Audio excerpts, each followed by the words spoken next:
So how do you create a brand that truly represents who you are and the products you sell, as well as building a business that you can scale online? That is what this podcast will help you do. My name is Henry Kaminski Jr., and welcome to the Brand Doctor Podcast. Let me just make this statement loud and clear. Jersey's here, Jersey's here. What is going on, everybody? Welcome to another Brand Doctor Podcast episode. Today, we are going to be talking about giving more than you receive and how that has transformed my guest's life and has made him into the visionary entrepreneur that he is today. I am so excited to have this gentleman on the show today. We met on Clubhouse a couple of weeks ago inside of this abundance room that we do every morning at 7:10 a.m. in the morning during the week and then 8:10 in the morning on the weekends. And he has brought so much joy, so much wisdom, so much knowledge to the group every single day. And he's on the West Coast. So it's 4 o'clock in the morning and this guy shows up every freaking day without doubt, and he just pours in. And I remember Nick, the guy who started the group, he said, Henry, you gotta connect with this guy.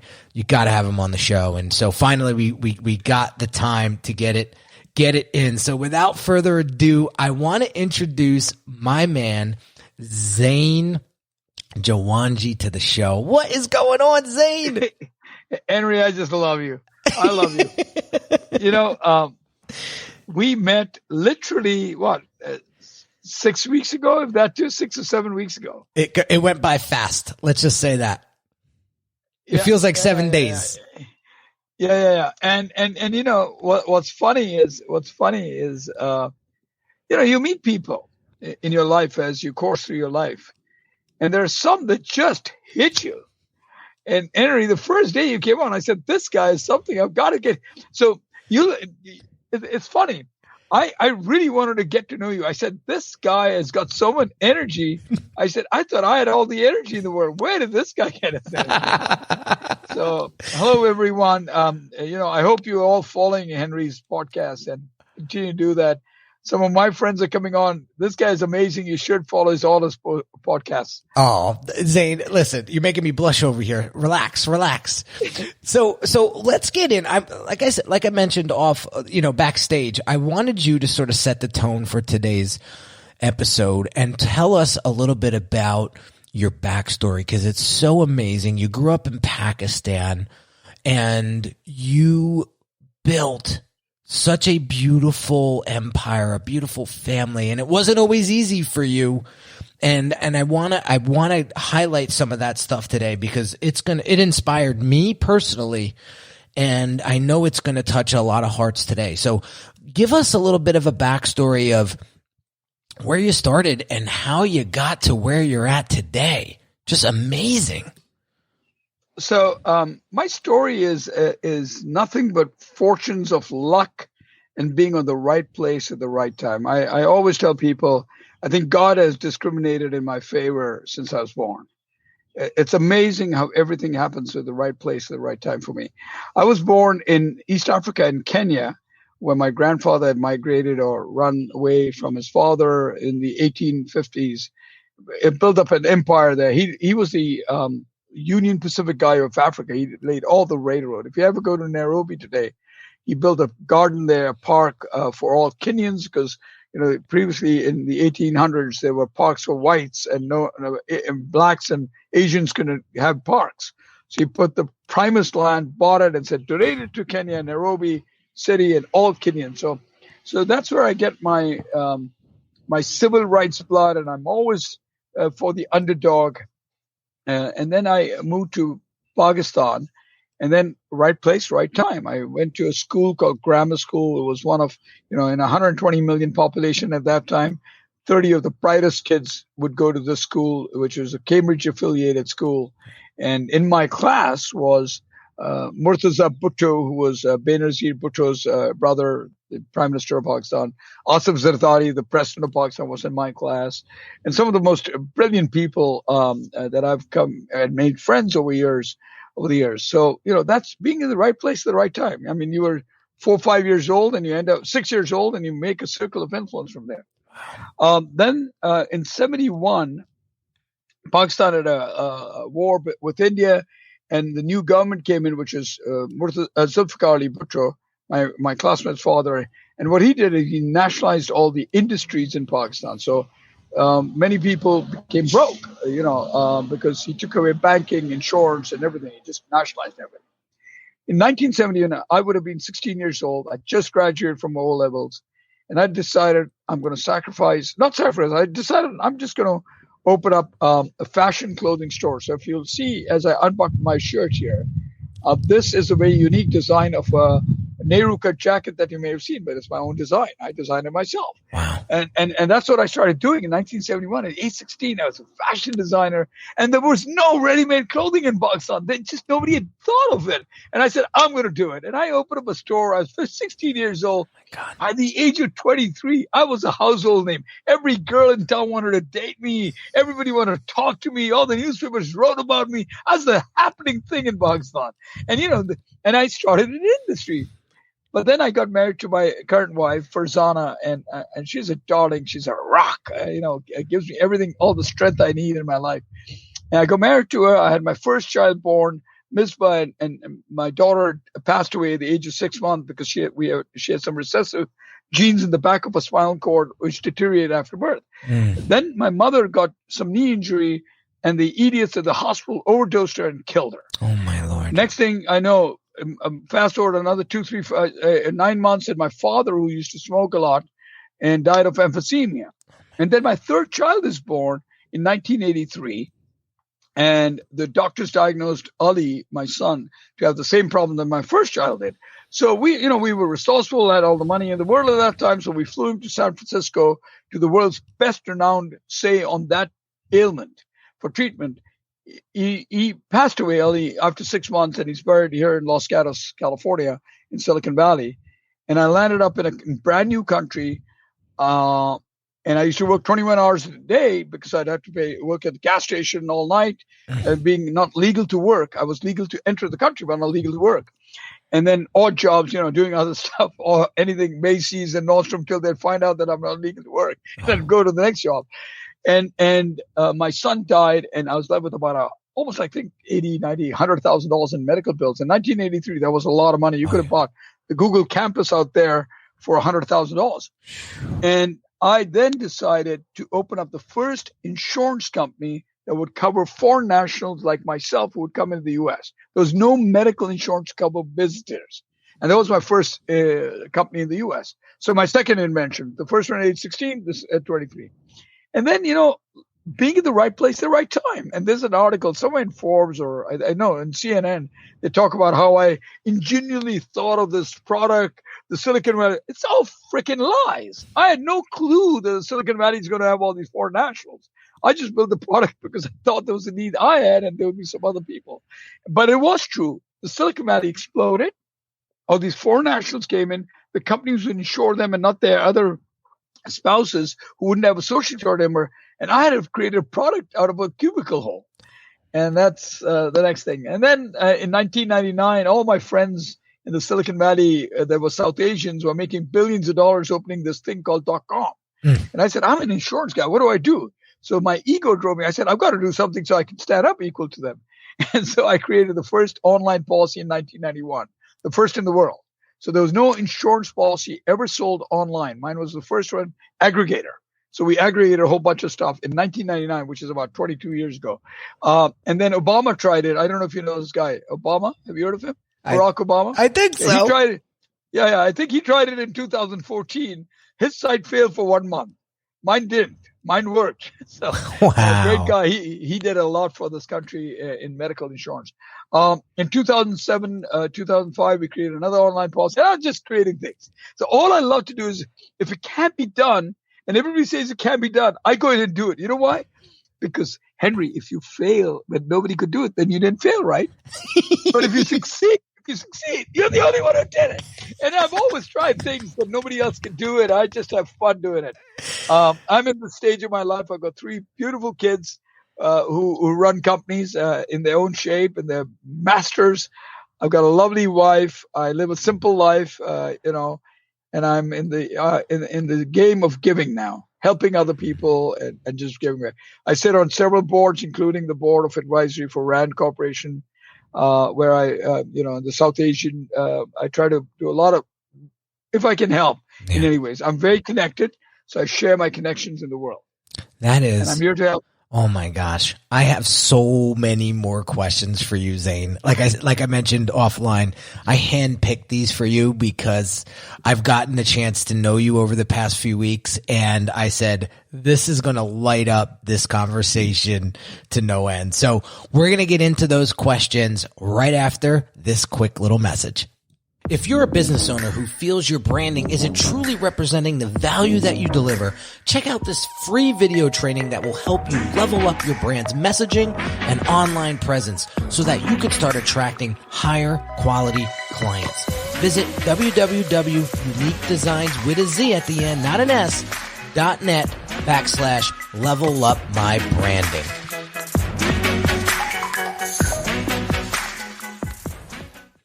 All right, so let's get into it, guys. And I know that there's a few people watching live as we record this. So if you have any questions for myself or Zain, please drop them in the comments and we will highlight them, feature you, and we'll make this more of an interactive experience as we continue. So question number 1, Zain, is this. How do you generate new ideas? I think what I do is, being 5'4" and ugly like shit, what you have to do is do what Henry can't do. So I always look for things that are not working or not working as good as I want them. So the way I invent things is, if I'm sitting here and rocking in this chair, right? Oh, and it just happened. Look, this hit the metal here, right? This metal chair hit the metal. Now I'm going to figure out and say, how can I get rid of that? So that when I swing, I can swing all the way around without hitting the metal. And it starts from there. But I stay in what I know. So I know insurance in and out. So I would think, in the U.S. today, there would be probably not more than 24 people that would know InsurTech, insurance in all categories, matching with me. Not more than maybe a dozen even. So if I know that space, and I'm good at that, I stay at my space and then look at issues and problems and how can I make it easier? What can I create? Got it. So you're staying in your lane. Yeah. I love it. In your lane. Yeah. In your lane. Yeah. Awesome. All right. Question number 2. What has been your most satisfying moment in business? Oh, that's a tough one because I get highs almost every day. And I'm such an optimist that even a lose may be a high for me. That's a tough one. And it'll change, by the time we do this interview. I wish you'd given me these questions on a cheat sheet and I would have prepared.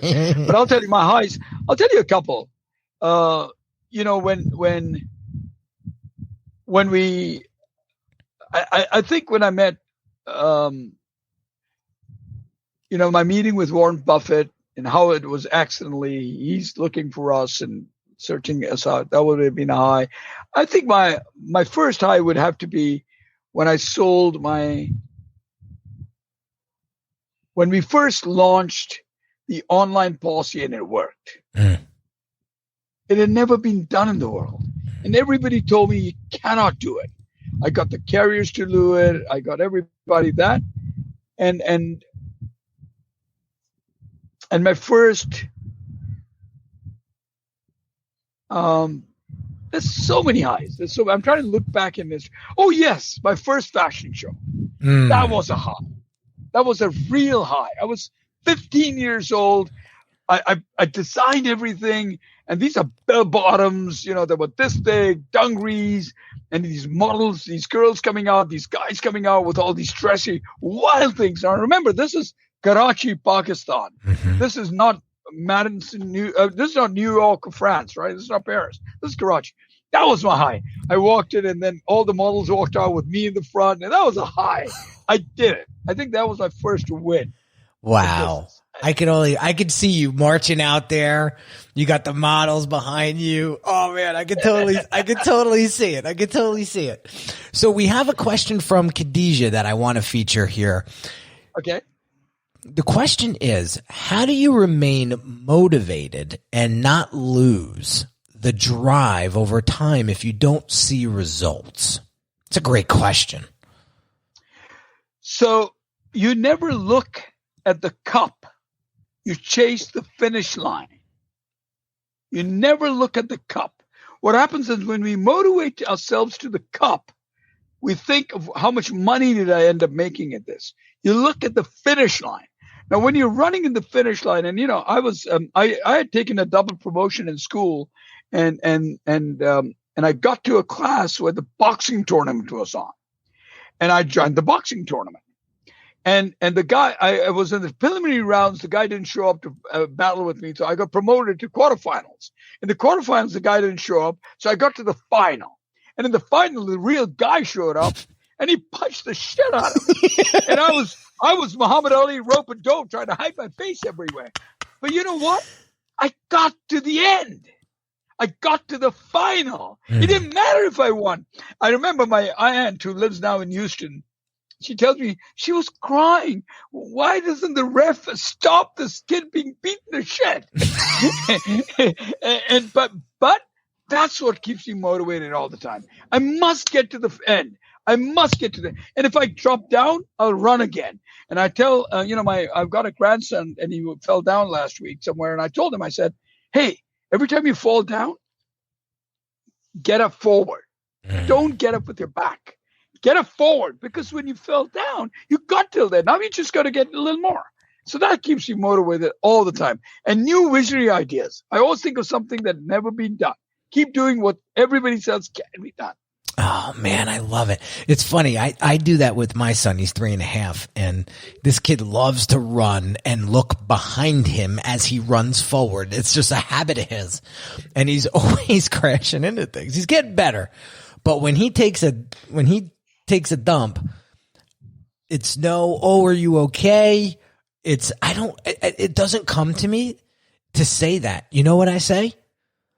Up. What do you say? Up. That's what I say. Up. I don't show any emotion, because they're waiting for you to react, right? Especially at that age. They want to see how you react so that they can react accordingly, right? I show no emotion. I just go up, and it sounds very drill sergeant, like a drill sergeant, and like very unemotional. But I show my son a lot of affection and a lot of emotion. But when it comes to that stuff, I'm teaching him to, when you fall, you get up and you go. So I love that. I love that. Okay, I have another question here. What's one skill or trait do you feel is imperative to be successful? Belief in yourself, belief in the people around you, and believe in some sort of God or scripture or somebody that will bail you out when everything fails. Because let's say if there's a fire around here, right? And I didn't have belief that I could make it. At least if I have belief in God, I'll be burning to hell, but hey, I'll feel good about it. I'm going to heaven. So you must have belief. You must believe in your dream. You must have believe in the people around you. And you must always believe in some sort of scripture, that there is somebody out there that will give me the reward and credit for this year or year after. What a beautiful phenomenon. Just think of it. If I worked all day and night for something and didn't get the finish line, how will I keep myself motivated? Well, I say, I'll get it in heaven.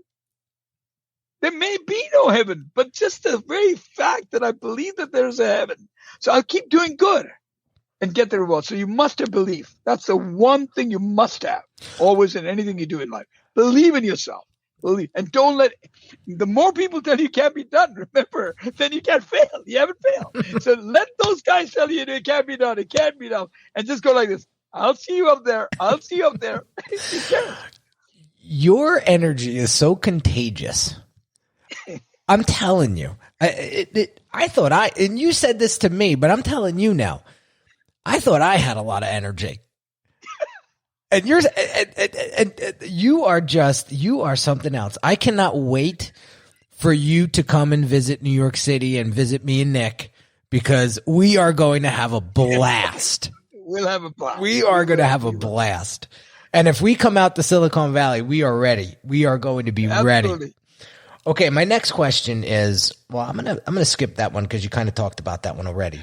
So no rhyme or reason to these questions. I like to keep them super random. Okay. What's the one common reason for people failing or giving up? So it's I've never failed. I've always learned. So I don't see failures ever. If I've not completed something, it just is put off for another time, first of all. And I don't let anybody tell me. I keep doing it until you succeed, right? I think people give up because circumstances, environments, people around them, resources, they're different reasons. They haven't been mentally tuned and been brought up the way that everyone is. Your life is different. My life is different. My son's life is different. My daughter's life is different. My mother's life is different. Everybody's individually programmed. So it depends how your chip has been programmed. My chip has been programmed as you never fail. You just keep trying it. You just haven't completed what you have. Now, it's not to say that I haven't failed, meaning I haven't completed. There are lots of things I'd want to do. Like I'd like to see, I'd like to see the world without guns. I don't think there should be any guns ever sold on any toy stores because it's not a toy.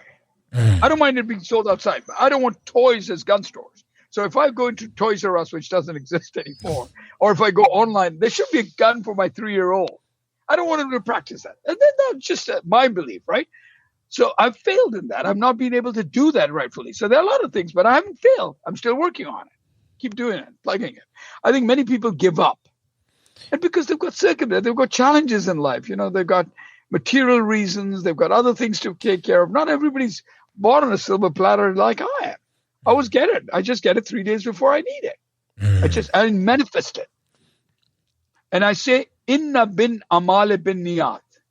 Inna bin amale bin niyat. The outcome of everything you do in life is based on the intent. If today's intent was, I'll get on Henry's podcast and I'll get all these marketing, and then who cares about Henry? Then you know what? This will fail somewhere. When I YouTube it won't work. Or you said, I'll get Zain on here, I'll get all this fame, and then who cares about Zain? It won't work for you. So, but the intent is good. It'll come out good. Trust me, your intention is the critical key of every element of success. So good. Intention should be good. So good. So good. So good. Do you have any systems or axioms for decision making, learning, and execution? What does axiom mean, first of all? That's a good question. It's a good question. Basically, what we're thinking is what it is what values do you base on your decision making? Okay. So the value's it's got to be good for the other party. Okay. It has to be good for the other party first. Yeah. And then good for me too. Got it. And I don't believe in the win-win. It's got to be win, me no lose formula. As long as you win, I'm okay if I don't lose. And I really am. And my son just 2 days ago said, "Hey, Dad, that's investment. What did you do it for?" I said, "Look, it was somebody I was helping. Nobody would have helped her. But if I can help her and get her propelled, my rewards will come. As long as I don't lose. I don't lose.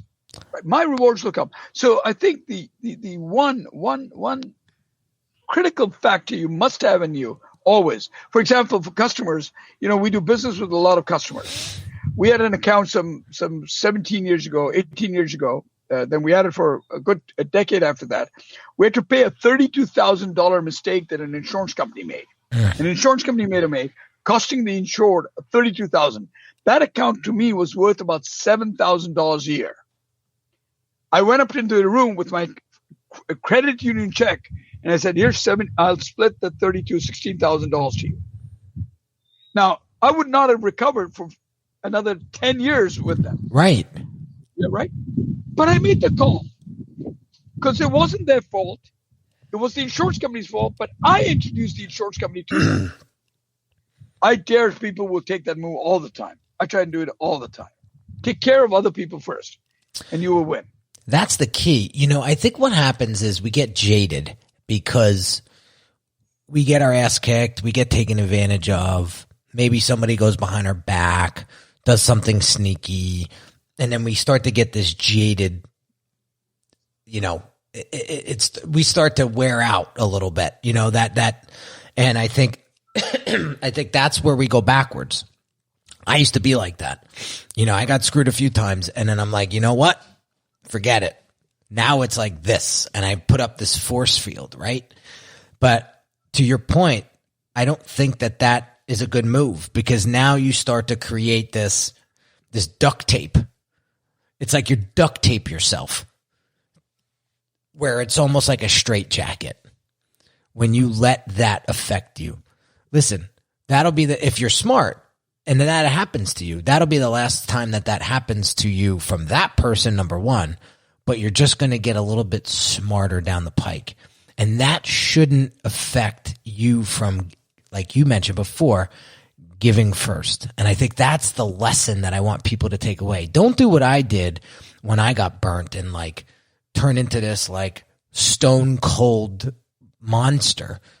Don't do that. That is a mistake that I've learned a valuable lesson from.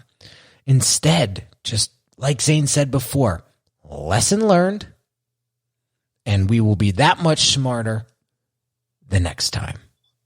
I'll give you one story in my life. There's this gentleman that we hired. We were working for an account called City Team Ministries, church ministries all over the U.S., and we used to insure all the medical insurance all over the country. And and they also helped people that were, either they were alcoholic or having some issues. One of those guys we hired from there to help him.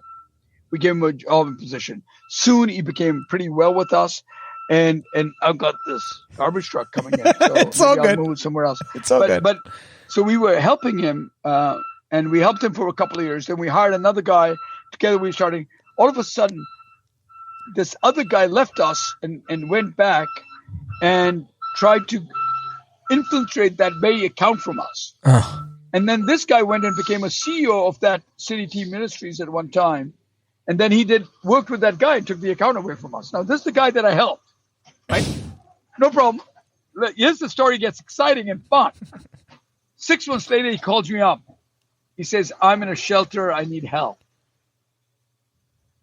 So I sent him a $100 check. This story goes back 12 years. I, to date, help him with $50 or $100 every once in a while. Get out of here. Almost monthly. Now, you will come back and say, Zain, he screwed the shit out of you. You gave him a job. He came back. He hit you. No, you don't know his circumstances. You don't know what happened to him. I don't know what happened to him. I don't know. I'm in no position to judge that. I get enough of it. Now, there's a guy upstairs, and he goes like this. He says, oh, shit, man. This $100 was meant for Zain, but he gave it away. Let me take care of Zain. Because I am all nothing. I'll give it to Zain. I'll replace it. Whatever form you believe in, you call him Moses, Jesus, Muhammad, whatever you call him. There is something out there, even if it's just mental telepathy. There's something out there that manages the accounting and bookkeeping better than the Internal Revenue Service. Oh, hands down. I've been on coaching calls where I get deep with somebody, and I get off that call and I'm mentally exhausted, and I go check my email and there's Stripe notifications in there. Like people paying for consults. I'll give you that. It's so, I can get goosebumps, right? I have a friend, and it's a long story. I can't get into that. One day walks into my office with a patch in his eye and tells me I need $2,300. Otherwise my home will be foreclosed. This is a guy that literally gave me my green card, helped me on my green card when he did. Walks into my office. I cut him a check of $2,380 or something. I swear to God, 3 days later, I get a check from Prudential Life Insurance saying we made an error On your last year's commission, guess what the amount was? Don't tell me. 2,400. It's not possible, but it happens. It happens to me every day. It happens to me. I never worry about somebody taking and stealing me. I never worry. You want to cheat me? Cheat me. It was meant to be. It was meant to be. I'm not saying you should allow anybody to cheat you. Please don't get me wrong, because not everybody is like me, right? So you should not. You should always watch over, do your accounting, do your books, I'm bad at accounting. I wish someday I'm better at managing my books. I would be a lot bigger, and I'd be able to do a lot more good in the world if I kept my books right. I just don't pay attention to money at all. I just don't look at the cup. I look at the finish line. But don't get me. But with me, it works. I don't care. That is somebody steals it, I get much more somewhere else. That is so good. Look, Zain, we have a special guest live with us today. It's Stephanie Bishop from our Clubhouse room. Oh my God, Stephanie. Yep. I love her. She says, hello, beautiful. I've got to shut up now. When she talks, I got to shut up. She said, Zain, you look fly. I'm going to fly from this balcony here. I love it. I love you, Stephanie. Love Stephanie. Love Stephanie. She is such an awesome human being. And so happy that we met through, again, Clubhouse. It's amazing how that's connecting everybody. So another question for you is, what's harder today than it was yesterday? So I was giving a class to NYU in January last year, a graduating class in NYU. And I said this. I said, it's a lot difficult for you today than it was yesterday. Because yesterday, when I came out of O-levels in Cambridge, I was one in so many. Now there's Tom, Dick, and Harry that's doing a master's degree from Harvard, Yale. Everybody's educated. So it's going to be a lot tougher for this millenniums. So you must know that you must put in full work hours. Don't be relaxed work hours. You're not only education is not going to be important. You're going to have street smarts as well. So go out and do it. Don't work for McDonald's or something. If you're smart, go do something on your own. Try and do something. Create some new stuff. Look at problems and issues and do it. And your mind must be alert and working all the time. Your integrity level and honesty level has got to be much more higher latitude. You know why, Henry? Because I could have robbed a bank and got away without all my neighbors knowing about it 40 years ago. Now, if you rob a bank, I think within a couple of milliseconds, half the world will be aware of it. Yeah. Plus your camera, especially if you're bald like you'll be known everywhere. I could still get away with my sunglasses and my camouflage, right? But really, the truth is, the world is much quicker at responding to news, right? Yeah. So you have to work harder, be more ethical, more transparent, and more honest about everything you do in life. I think you need honesty a lot more today than you ever needed before. Agreed. Yeah, agreed. Strong brands get built off of honesty, transparency, and authenticity. You know, those three. You know, authenticity gets a bad name. Everybody's like, oh, I don't want to say the A word. It's so overplayed. I don't know why people have I don't know why they have such an issue with this name. This word is what drives business and what makes you stand out from everybody else. It's a quick little branding lesson here, but man, I wish more people were authentic. You know, the world would be a different place. It would. Here's another fun question for you. Where do you go when you need, and this is going to be funny. Where do you go when you need to blow off steam? I go to the shower.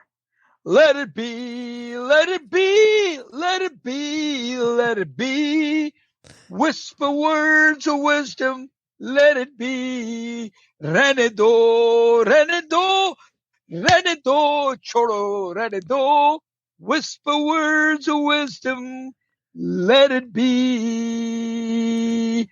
And then I do turn to myself. And, you know, there are times when I just get, you know, everybody, I'm as human, or probably more human than most people would consider me to be. I'm not a fake. I have times I just, you know, turn to myself, to my music. I put on my headsets, to my music, or I work. and I'll start working on emails and different things that take my mind off. I love it. I do have a wonderful daughter that always confides in me and keeps me in line when I'm offline. I've got a son who never even my elder son never even gives me 1 second of an error or mistake I make, and he won't, put me back on track. I've got my youngest son who teaches me give and how to creatively do and stuff. And then I got my wife who has always been there for me, always. And, I haven't treated my wife in the manner that I would have treated my wife. I should have. I haven't given her the attention and the time and the love that she gives me. I can't repay it. And I wish I could. She gives me a lot more than I give her back, because I'm a workaholic. I'm cats in the cradle and the silver spoon guy, and I didn't give my kids that time. And that's one of my regrets in my life, that I didn't give my time to my kids and my wife that I should have. You said that on Clubhouse. You said that on Clubhouse the other day, and that made such a big impact on my life, because like you, I do tend to work a lot, and I'm still a work in progress. And, now I just turn it off and I go and I'm present. It's not, you could play in my office while I'm on Clubhouse, or you could play while I'm on Instagram. It's the phone goes upstairs and I am all in on you. And that has been a game changer for me. It's been the juice. It's been the fuel. It's been that recharge, right? And it has been such a different, because I don't want that regret. And I've seen that. I have an uncle who's extremely successful. And I remember having a conversation with him, and I forget what question I asked him, but I remember when he said, I wasn't able to go to the baseball games and the soccer games. And you know what I told him? Just take a picture and I'll see it later. And I remember that didn't sit well with me. And I was like, I don't know if I want to do that. And if that's the cost for being successful, well, then maybe I have to redefine what success means to me. And I chose to not sacrifice that. And I think I'll appreciate it more when I'm older. I will say that. It feels like such a struggle right now, but I will appreciate it when I'm older, I'm sure. We have another live guest. Hello, Zain and Henry. So good to see you both. Analog Millennial. You gotta Analog. How are you? Yeah, you gotta put in the comments who that is. What's your real name? We want to make sure we shout you out. So I got a couple more questions. I got to be careful of time because I go pick up my little guy, but I'm pretty sure we can get through all of these. All right, so let's get to some fun stuff. What is something you're afraid to try? Anything that's that would be morally and ethically and consciously completely wrong, I'd never want to try that. I'm with you on that one. But what's one thing that I would want to try? I know I was bungee jumping once. I was trying to do it in Canada, and this guy said he has no insurance or anything on it, and I chickened out. And I told my wife, when I went up right to the end, and I said, "Oh shit, I'm not going to do it." I'm one of those who takes a plunge anyway. Nothing much. I mean, I think I've always tried anything I wanted to try and just do it. I just do it. Yeah. I'm a do it guy. I don't fear anything. Yeah. If it's morally, ethically right, and it doesn't hurt anybody in humanity, I'll try it. Gotcha. I'm with you on that one. So Analog Millennial is Mary from Clubhouse. Oh, that's Mary. Hey, Mary. Hello, Mary. I love Mary. Thanks for tuning in, guys. Mary's words of wisdom. Oh my God! Every morning, it's just amazing. Isn't it? Those cards she pulls. The cards get me every time, and it's like the card was pulled for. I always feel like the card was pulled for me. It's crazy. Stephanie says, Zain, I want to be you when I grow up. Well, let me grow up first, Steph. I'm still a teenager. Oh, I love it.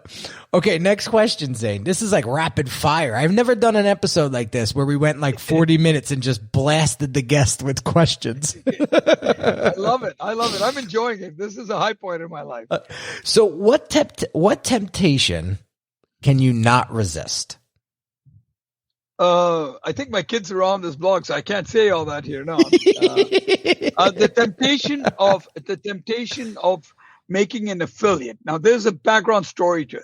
My kids, no matter where I met or who I met, I would somehow make some connection and some deal in opening up one company with that. I wish I could have stopped doing that. So, like, I'll talk to you, and next thing I'll be talking about, let's talk about a branding company that goes viral and we become the largest company. And you and I will do business together. And the other temptation that I think, which I don't regret, anybody comes knocking on my door for a job, I'll try and fit him somewhere in my system, even if I don't need that job. But I don't regret that. But the temptation of opening up companies, all the time. I'm always opening up companies, all the time. There doesn't go a week by I'm not doing some new company with somebody, some deal, And none of them are like household names, right? They just hang around. But it's fun. It's a lot of fun. That's my biggest addiction, I think. Yeah, I think that's what progresses you, that pushes you, totally. Okay, what's the last thing that you've been really proud of? What's the last thing you've done that you were really proud of? I think with all my effort and all the challenges that I've been faced with in life and the circumstances, I'm so proud that I'm at age 65 and I can provide to my family. I'm proud that I've always been, I've always told my kids, my love for you is unconditional. And I mean it by unconditional. I'll always love you no matter what. And I do. And I'm proud that I've been always there in their most difficult times. And I've been with my wife and my kids no matter what times may get tough. In any whether it be relationship-wise or monetary-wise or emotionally, I've never let my family down. And I'm proud of that.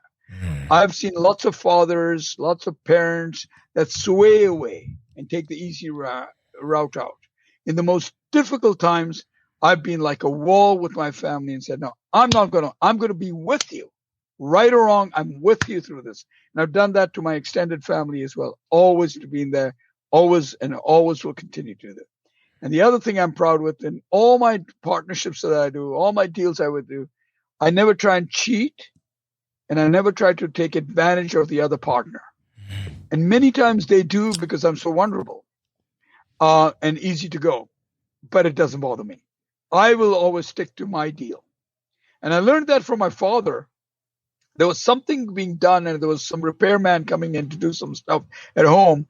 And when I came in from school, I was 14, 15 years old. I'm smarter than anybody in the world. What does my father know, right?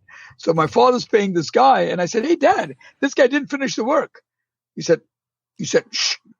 And he paid him. After dinner time, he says, come here, I want to teach you a lesson. He said, he finished his work or not was his part of the contract. My part was to pay him. He didn't do his deal. I'll still keep my part. And then I'll now learn that the next time somebody comes in to do this stuff, I'll make double sure because I paid a price for it, which even Howard University doesn't teach me.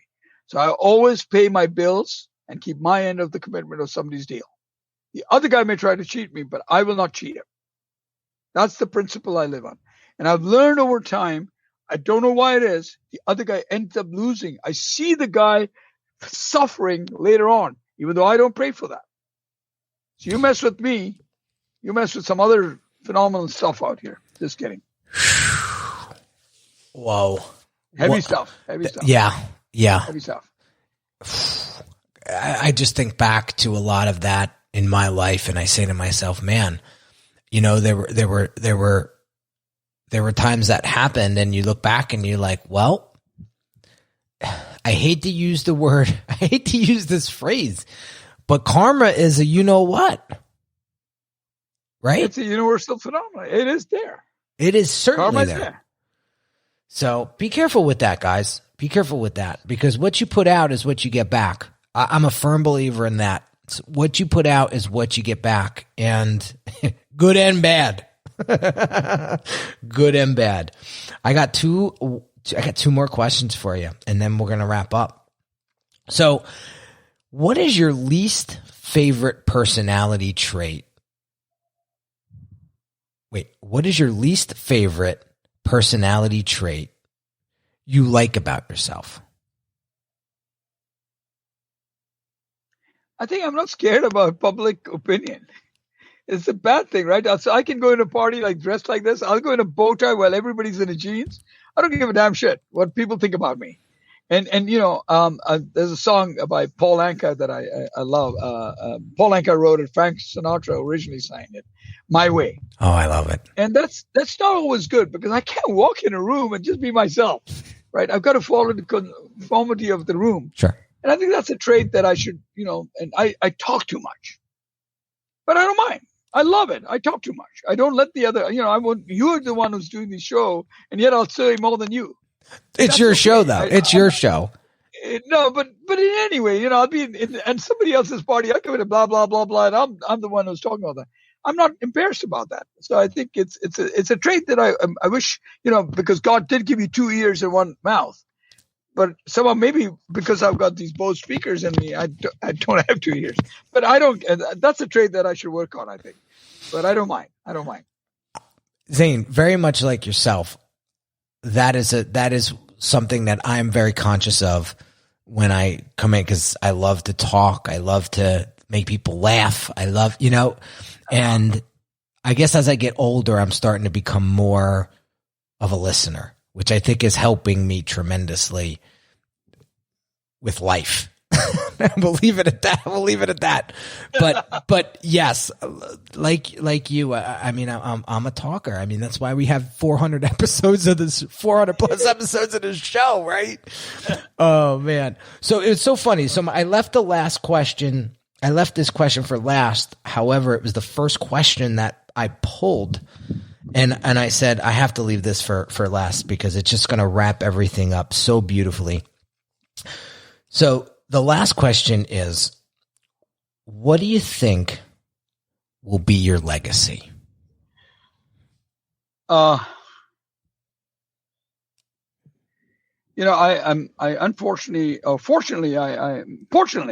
my grandfather, from my father's side, and then my grandfather from my mother's side, both were legends in what they did. I'd like my legacy to be known as somebody who started all these things. I've done a lot of organizations. So what I do is I ignite and let the flame go, and I don't want the credit for it. I've opened up an organization, chapters in Pakistan, in different places. I've done lots of things. I started and let it go. I want to be known like people. The best way you can judge yourself is you imagine or envision yourself, whether you're being cremated or put in the ground 6 foot under, and people around you are talking. Are they saying, "What an asshole, man"? What are they saying? So my legacy, what I wanted to be is, I've done something in life, in the world, that has helped others excel in what they do. So if I made you a better person, if I've gone in, all the people that work for me, I've got some just amazing people that work for me. Just the most magnificent. They give their time, their love, their money, everything to me for nothing at all. Everything when I have grace on my table, I say, thank you for my customers, but thank you for my employees that work for me. I wish that I have given them a step about to make them a better human, a better person, a better human being. And if people remember, this guy, whatever he touched, he just helped people. And where do you think that came from originally? That drive to do that. I think both my grandfather, from my father's side, I never had the pleasure of meeting him. He passed away before I was born.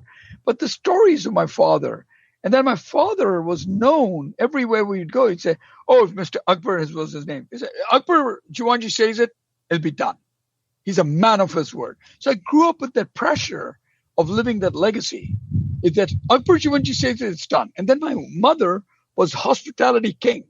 My friends, even today, I talk to my grammar school friends, and you know what they tell me? "Oh, we would just come to your house because we know they will get that falsa juice." Falsa juice is a special fruit that has to do a lot of work to take the juice out. But my mother, so I got the social skills and I got this giving skills from my mother. I got dressing from my father, who used to dress like, wow. Wow, you wouldn't see him without a pocket square. This is 1930s and 1940s in Pakistan, which you wouldn't think is very big in dressing. But I learned dressing, I learned etiquettes and manners and stuff with them. So I think that legacy of giving came from my grandfathers, both sides. My father, who in his words, he suffered from emphysema, didn't literally move for the last 10 years of his life because he was almost on oxygen. But his character, his honesty, his discipline was there. And he always said, help anyone you want to help. So I think I got it from, and my mother, who gave herself to our family, to us, to her husband, with all the little things that we have. So I think that's where it comes from. Wow, that is beautiful. Mary says Zain's legacy is his love and his heart. He is kindness personified. Mary, you know, I've known you maybe 7 weeks now. Every time in the morning, the 4 o'clock in the morning I get up is not because of just the Abundance Group, but to listen to you, Stephanie, Nick, and Ollie, Joe. You know, Joe, every time he says his poems, I mean, you know, they're mind-boggling. I request everybody that's on here to join that 4 a.m. Pacific Standard Time, 7 a.m., 7:10 a.m. East Coast time, the Abundance Group on Clubhouse. It just and stay there for an hour. It's almost a doing. You know, I usually take a break and say my morning prayers, which I'm going to do at sunrise. But thank you. And last but not least, Stephanie says, definitely a vessel of kindness and love for us all. So Stephanie and Mary, thanks for joining us live today. And Zain, what a beautiful, we're recording this on a Friday afternoon and here in Jersey.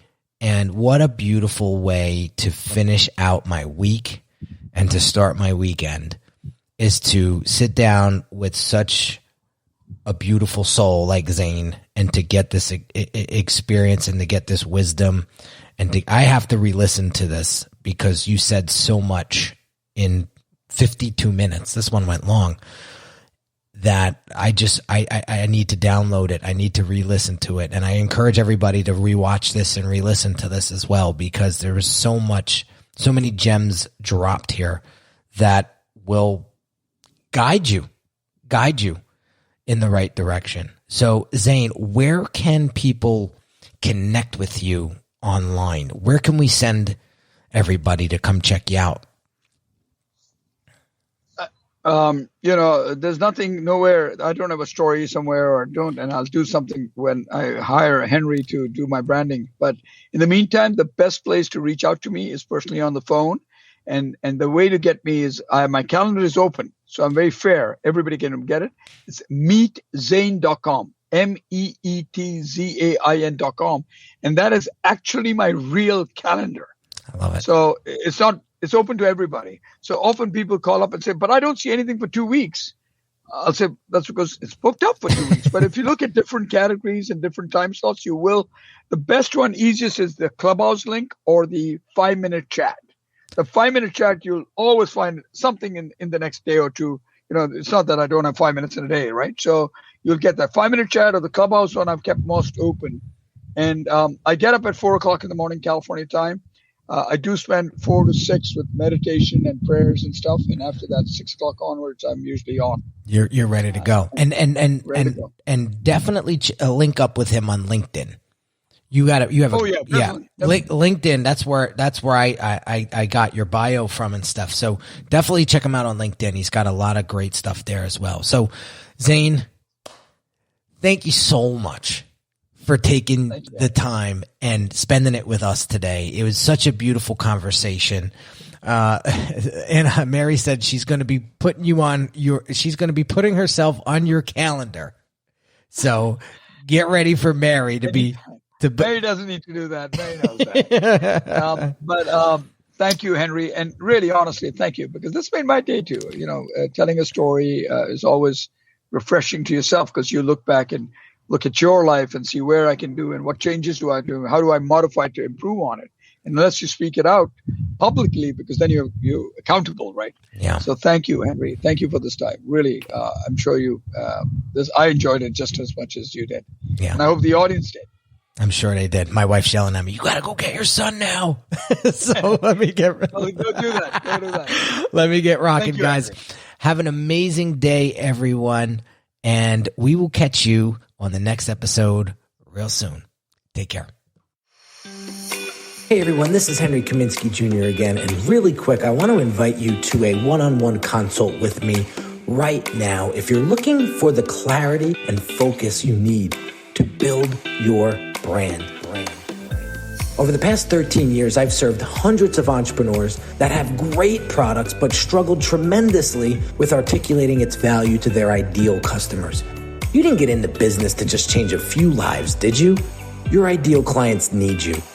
And when your brand has precision-crafted messaging coupled with beautifully thoughtful design that sounds, looks, and feels like you, they'll know you're the perfect match for them. If this is something you're struggling with, what I want you to do right now is pause this audio and go visit www.uniquedesigns with a Z at the end, not an S, .net, and book your one-on-one consult call with me. Remember, the quality of your brand will determine the quality of your clients, and the quality of your clients will determine the quality of your life.